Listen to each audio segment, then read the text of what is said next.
Ya kata ulama ada mengatakan belajar ilmu santet kalau untuk menangkal orang yang kena santet itu boleh, tetapi permasalahannya ketika dia udah punya, pengennya ngapain? Pengen ngetes nanti jajal, nah itu seperti itu. Ya nggak boleh seperti itu. Iya, seperti itu yang nggak boleh itu. Ya. Ya belajar ilmu ya belajar ilmu matematika, nggak apa-apa.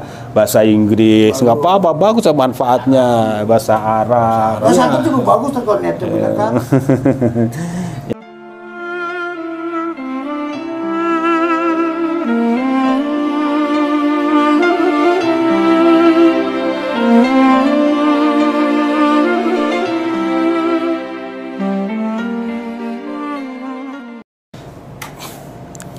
Assalamualaikum warahmatullahi wabarakatuh. Waalaikumsalam warahmatullahi wabarakatuh.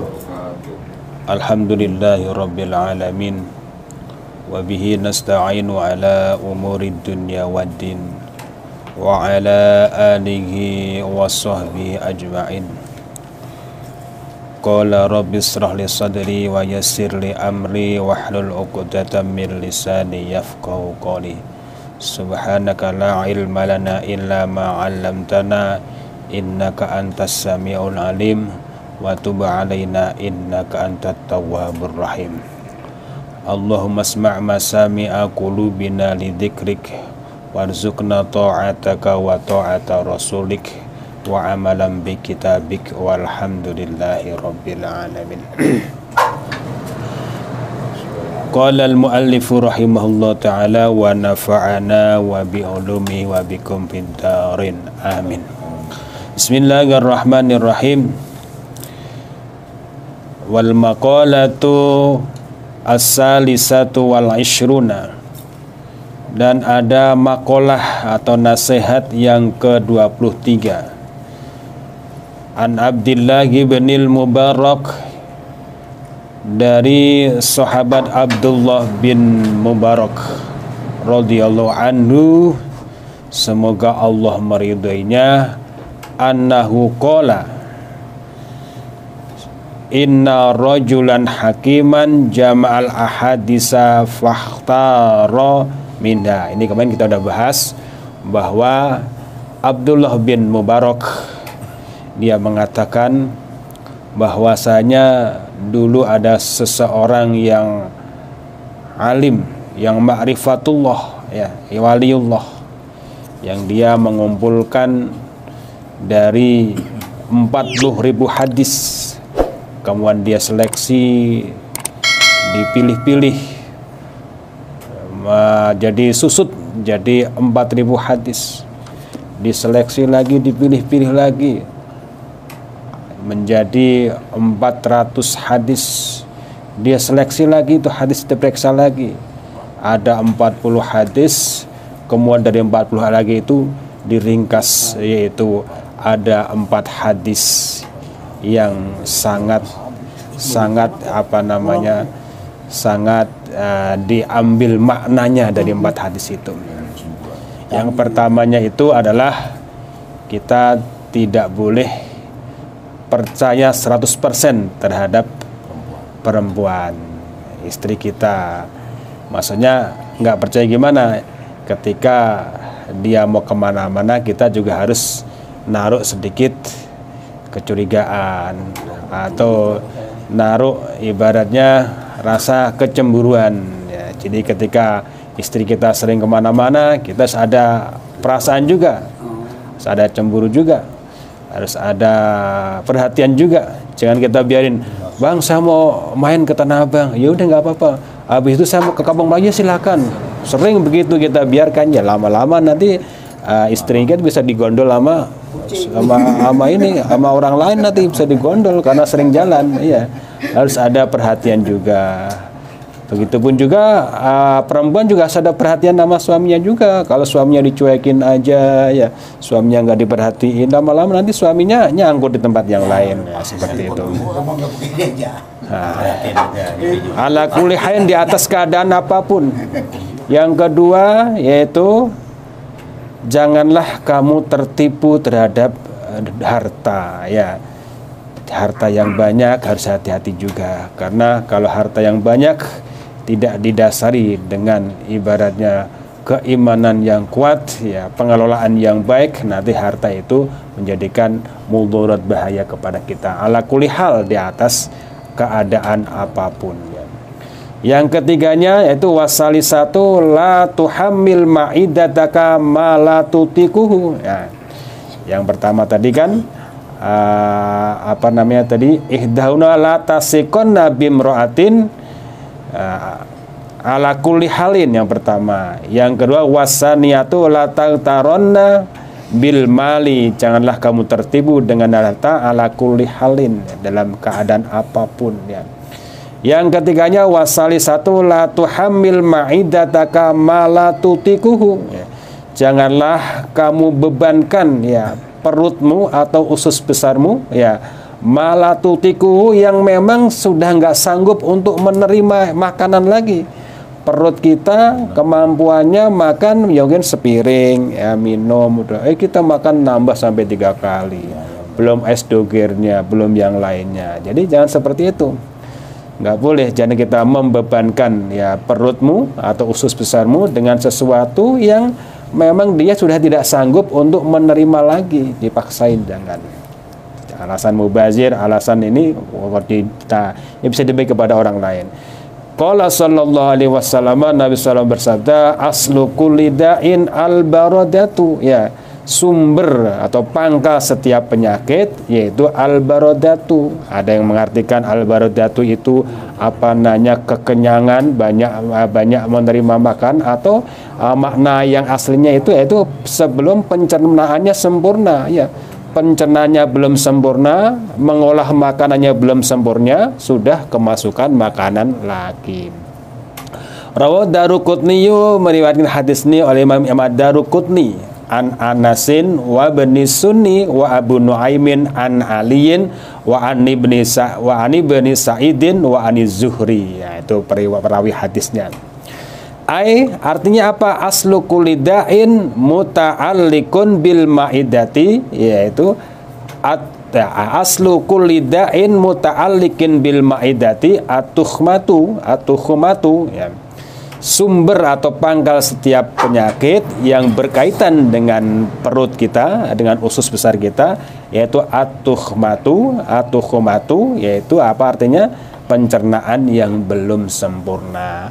Wahia artinya atukhmatu itu apa? Idkhalut ta'ami ala ta'am, memasukkan makanan di atas makanan, ya, makanan belum dicerna habis, udah dimasukin makanan lagi, ya. Wakada syarbul ma'i akibat ta'ami. Nah, ada juga menurut di sini bahwa meminum air setelah makan itu nggak boleh. Minum, makan belum dikunyah langsung diminumin, itu nggak boleh. Ditunggu dulu, kunyah dulu. Jarak berapa, ya, sudah jarak berapa. Jarak berapa waktu baru sedikit langsung baru, ya, kunyahnya ada selesai baru diminumin. Jangan itu. Bainat ta'ama ini qabla hazmil awali, atau antara sela-sela makan terus kita minum, makan lagi. Nah, itu juga nggak bagus tuh efek tuh. Jadi makanan belum dikunyah secara sempurna. Nah, itu nanti menjadikan sumber daripada penyakit sebelum makanan yang pertama hancur. Makanya kalau makan ngunyah berapa? 22 kali berapa? Dikunyah, ya, kunyah. Kata kelamaan, katanya keburu diambil sama orang makanannya. Iya, katanya kalau kelamaan nanti makan keburu dicomot sama orang, nggak kebagian. Iya. Nah, ya, itu kumpulan 4 hadis tadi. Yang berikutnya itu makna yang terkandung di dalamnya yaitu warabi'atu, yang keempatnya la tajma' minal ilmi ma la yanfa'uka. Janganlah kamu menghimpun atau mengumpulkan daripada ilmu yang tidak ada manfaat kepada kamu, ya, tidak memberikan manfaat kepadamu. Belajar boleh, tapi jangan semua dibelajarin.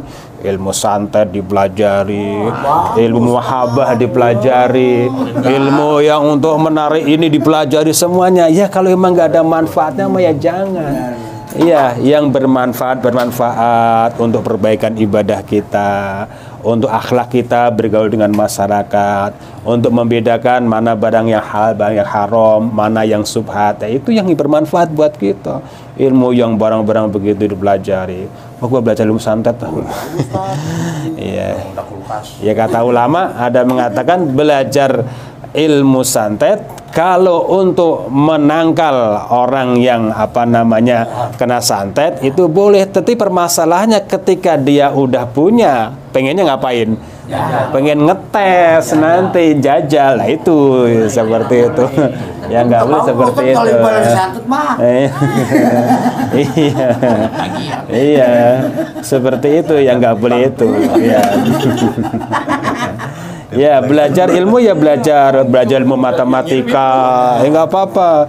Bahasa Inggris nggak apa-apa, bagus manfaatnya. Bahasa Arab. Bahasa Arab juga bagus kalau net kan. Iya nggak bisa, nanti ya akan banyak godaan. Orang belajar ilmu bela diri gitu ya, ya bagus kan bela diri. Tapi kan ketika dia sudah bisa, pasti kan sekali lagi pengen nyoba gitu ya. Ya kalau bela diri masih unsurnya masih positif sih, masih positif. Ya seperti itu.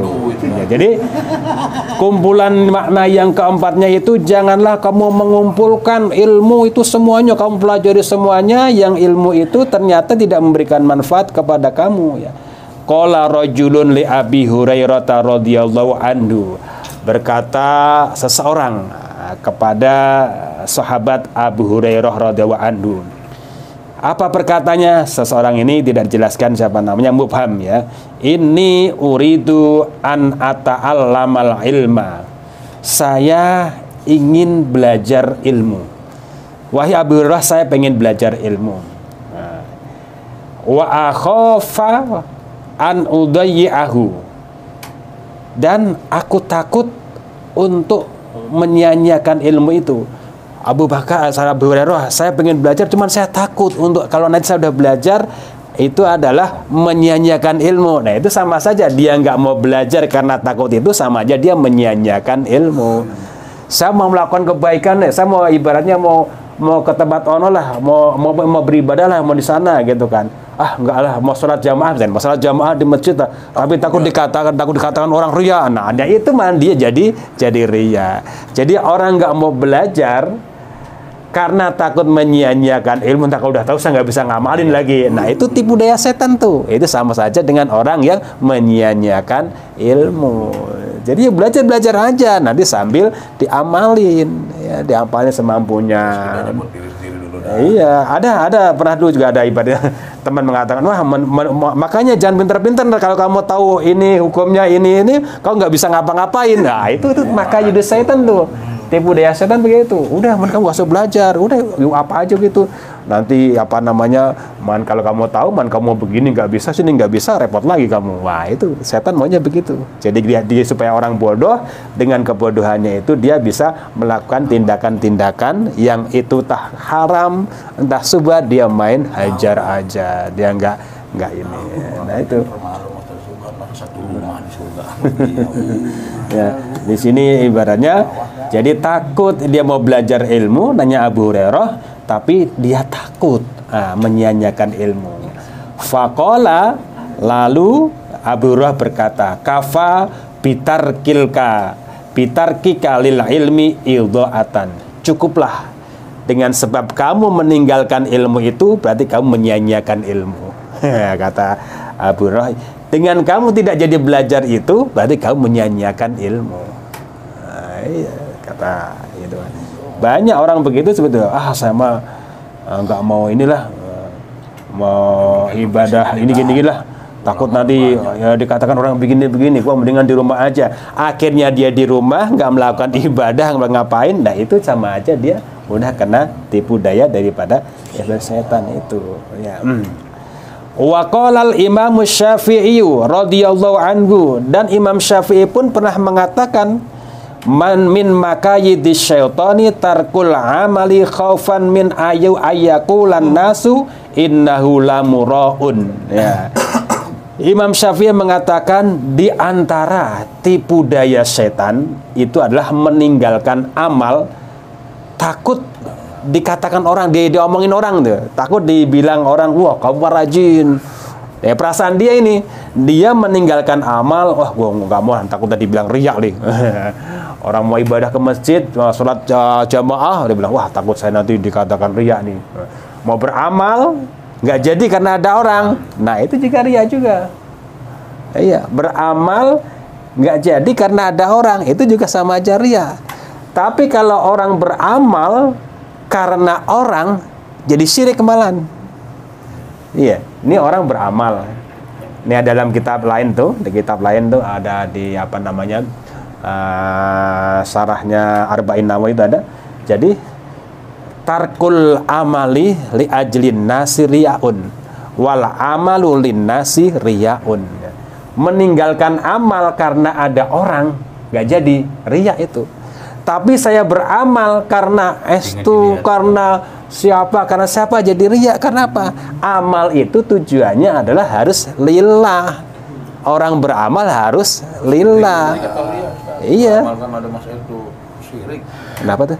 Ya, tadi Ustaz bilang kan beramal karena takut ada orang. Riya. Riya. Beramal karena ada orang. Syirik. Kan? Iya. Tadi Ustaz nyebutnya riya, Ustaz. Oh, iya. Jadi kalau beramal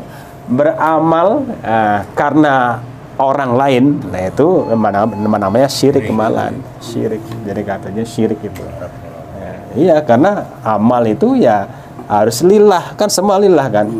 Misalkan sholli fardul maghribi salasa rakaat mustaqbil kiblati ya. Imaman lillahi ta'ala. Lillahi ta'ala itu semua. Jadi karena sesuatu itu jadi menyebabkan amalnya jadi tidak benar. Yaitu kata Imam Syafi'i min makayidis syaitani tarkul amali khaufan min ayakulan nasu innahu lamura'un ya. Karena apa? Li'anna tadhirul amali min naza'atis syaitani bil kulliyati muta'adzirun. Karena bahwasanya membersihkan amal dari godaan setan semuanya itu muta'adzirun, itu ya sangat sulit. Adapun kita beramal nanti ada gangguannya, yaitu nanti kita istighfari. Misalnya gini, kita mau pergi nih, mau naik motor, saya mau ke Bogor lah. Nanti nunggu jalan sepi dah. Ya mau ditunggu sampai jam berapa mah kan nggak ada sepinya. Ya akhirnya dia nggak bisa kemana-mana. Ya terus bagaimana? Ya jalan aja. Nanti ya hati-hati. Kalau lagi rame ya hati-hati. Seperti itu. Beramal juga begitu juga. Beramal nanti saya mau amal nanti ya kalau udah hati saya udah bersih supaya ibadahnya nggak kena godaan setan. Iya udah ya sama aja, dia nggak bisa melakukan apa-apa kena gangguan setan. Nanti ya udah kamu nggak usah beramal aja di rumah aja seperti itu. Nah itu adalah bentuk daripada godaan setan atau tipu daya daripada setan.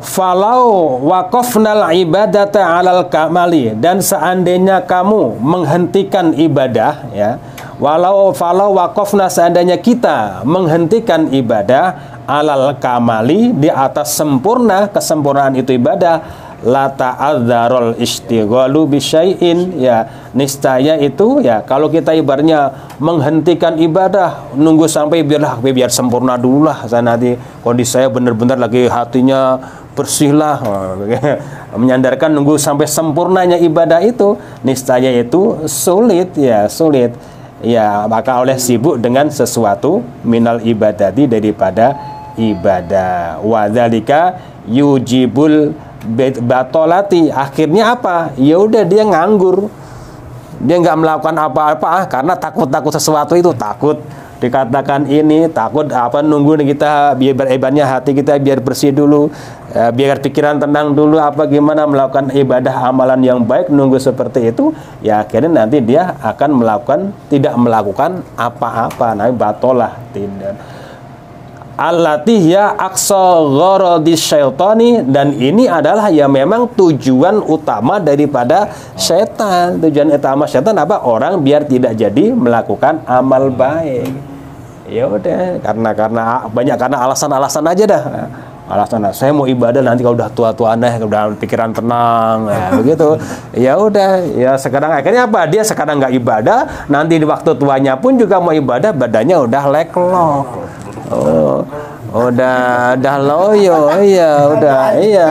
Baru udah gini setan udah nusuk-nusukin di pantat kita, ada goyang sana, goyang kemari.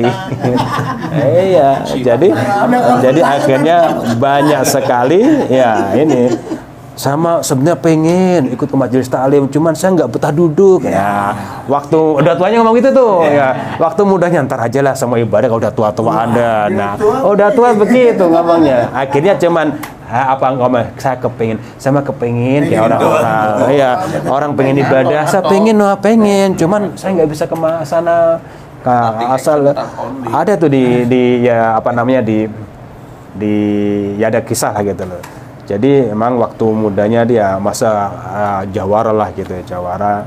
Terus di akhir-akhir itu dia sempat diberi kepercayaan untuk mengurus apa namanya tempat ibadah lah seperti itu.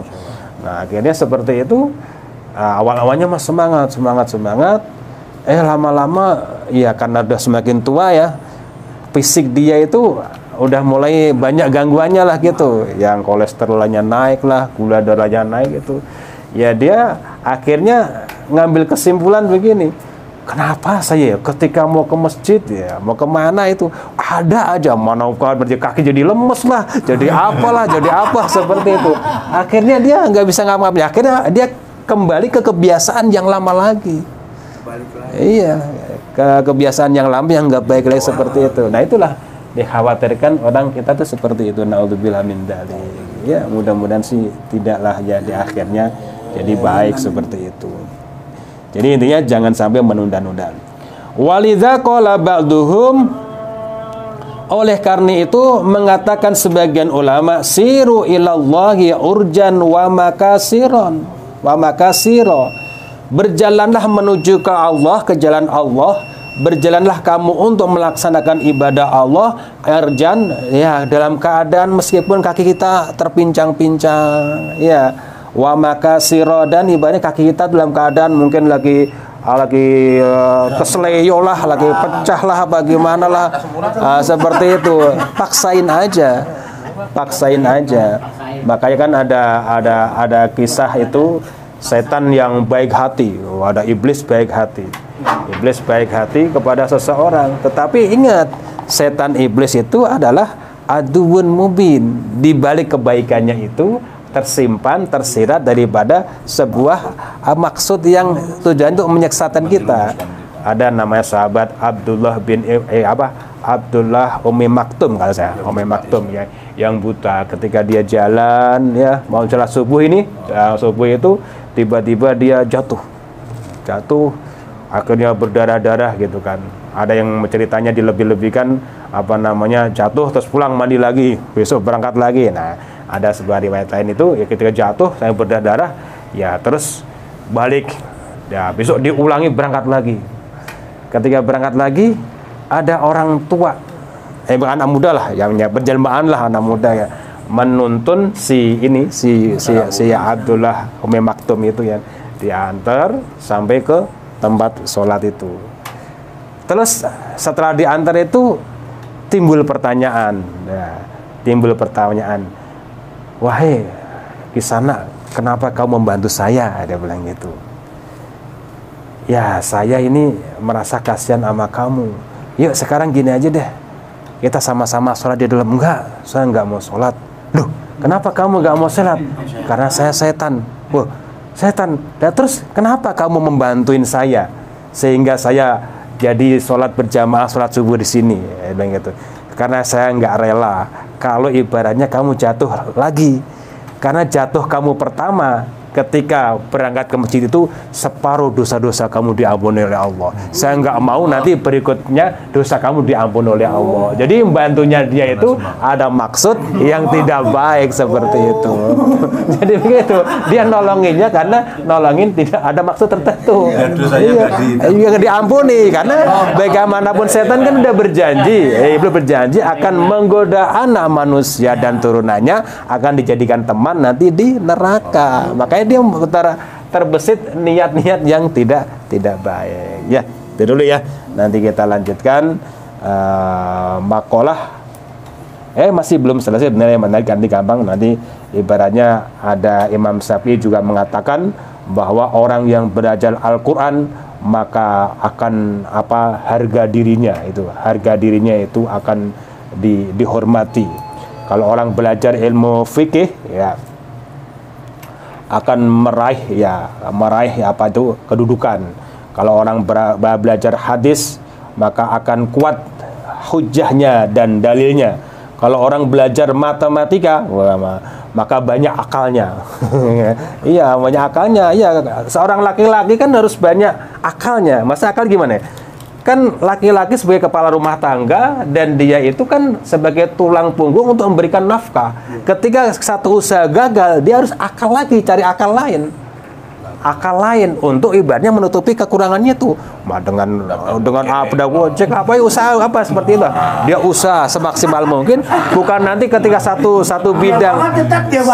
bidang dia udah nggak bisa jalan, mentok di situ aja. Udah ini sedangkan di rumah butuh tuh beras, makanan, ongkos dan lain sebagainya. Ya, makanya dengan belajar matematika, ilmu hisab itu akan banyak akalnya. Perlu ya ilmu-ilmu seperti itu bermanfaat semuanya. Makanya di sini kita suruh belajar ilmu apapun, cuman ilmu yang bermanfaat. Jangan semua ilmu yang nggak ada manfaat dibelajarin juga, jadi nggak menyia-nyiakan umur dan usia kita. Ya. Wallahu a'lam bishawab. Subhanaka Allahumma bihamdika asyhadu an la ilaha illa anta astaghfiruka wa atubu ilaik. Assalamualaikum warahmatullahi wabarakatuh.